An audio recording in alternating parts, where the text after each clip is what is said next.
सोमवारी येणाऱ्या अमावस्येला सोमवती अमावस्या असे म्हटले जाते. हिंदू धर्मात या तिथीला अत्यंत पवित्र आणि पुण्यदायी मानले जाते. या अमावस्येच्या दिवशी भगवान शंकराची पूजा, स्नानदानासोबत पूर्वजांची पूजा करण्याची प्रथा आहे. धार्मिक मान्यतेनुसार पुण्यकर्म प्राप्त होते, म्हणून भगवान शिवपूजेचे महत्त्व, भाग्यशाली राशी, स्नान आणि दान करण्याची अचूक तारीख, महत्त्व, शुभवेळ हेच आपण या व्हिडिओमध्ये जाणून घेऊया. सोमवती अमावस्या कधी आहे? 13 की 14 जुलै. आषाढ अमावस्या मंगळवार 14 जुलै. अमावस्या तिथी प्रारंभ 13 जुलै 2026 सायंकाळी 6:50 आणि तिथी समाप्ती 14 जुलै 2026 दुपारी 3:12. यावर्षी जुलै महिन्यातील अमावस्या सोमवारी आल्यामुळे तिला सोमवती अमावस्या असे म्हणतात. सोमवती अमावस्या शुभयोग. सोमवारी येणाऱ्या अमावस्येला सोमवती अमावस्या असे म्हटले जाते. हिंदू धर्मात या तिथीला अत्यंत पवित्र आणि पुण्यदायी मानले जाते. चंद्राचा दिवस आणि अमावस्या यांचा दुर्मिळ संयोग झाल्याने या दिवसाचे धार्मिक महत्त्व वाढते. सोमवती अमावस्या ही भगवान शिव, देवी पार्वती आणि पितरांच्या पूजेसाठी अत्यंत शुभ मानली जाते.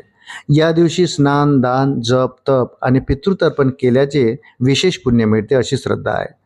पितरांचे आशीर्वाद मिळावेत आणि पितृदोष कमी व्हावा यासाठी अनेक जण तर्पण श्राद्ध करतात. धार्मिक श्रद्धेनुसार सोमवती अमावस्या ही आत्मशुद्धी, पितृकृतज्ञता, दानधर्म आणि भगवान शिवाच्या उपासनेला समर्पित दिवस मानला जातो. या दिवशी श्रद्धेने केलेली पूजा, जप आणि दान यांना विशेष महत्त्व असल्याचे विविध धार्मिक ग्रंथ आणि परंपरांमध्ये सांगितले जाते. धार्मिक मान्यतेनुसार सोमवार हा भगवान शिवाचा दिवस मानला जातो. त्यामुळे या दिवशी शिवलिंगावर जल, दूध, बेलपत्र, धतुरा अर्पण करून ओम नमः शिवाय मंत्राचा जप केल्यास मनोकामना पूर्ण होतात अशी धार्मिक मान्यता आहे. विवाहित महिला पतीच्या दीर्घायुष्यासाठी आणि सुखी वैवाहिक जीवनासाठी सोमवती अमावस्येचे व्रत करतात. काही ठिकाणी पिंपळाच्या झाडाची पूजा करून त्याला 108 प्रदक्षिणा घालण्याची परंपरा आहे.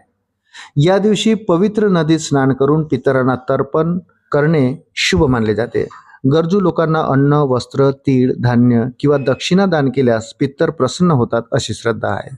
सोमवती अमावस्येला केलेले दान विशेष फलदायी मानले जाते. तीळ, अन्नधान्य, वस्त्र, गूळ, तूप, फळे किंवा आर्थिक मदत गरजूंना देण्याची परंपरा आहे.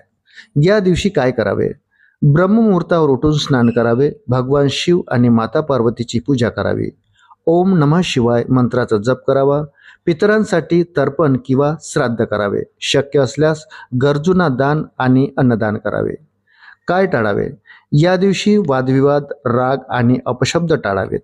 कोणाचाही अपमान करू नये. शक्यतो तामसिक आहार आणि व्यसनांपासून दूर राहावे. मित्रांनो, व्हिडिओ जर आवडला असेल तर व्हिडिओला लाईक करा आणि आपण जर माझ्या चॅनलवर प्रथमच भेट देत असाल तर कृपया चॅनलला सबस्क्राईब करायला विसरू नका.